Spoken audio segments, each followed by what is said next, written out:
Teknopolis Eluiarren egiten dugu eta 25 urte baino gehiago daramatzagu Euskal Telebistan zientzia eta teknologia gaiak lantzen. Zientzia eta teknologia gaiak askotarikoak, osasunari lotutakoak, ingurumenari, gai teknologikoak, ez da puntako enpresen aurrerapen industrialak.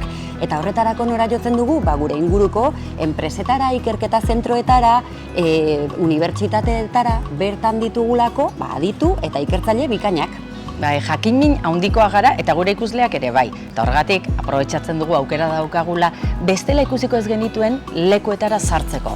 Direla laborategiak, esan duzun bezala, enpresa berritzaileenak. Eta horrela, gure jakin-mina azetzeaz gain, jakintza pixka bat zabaltzen dugu.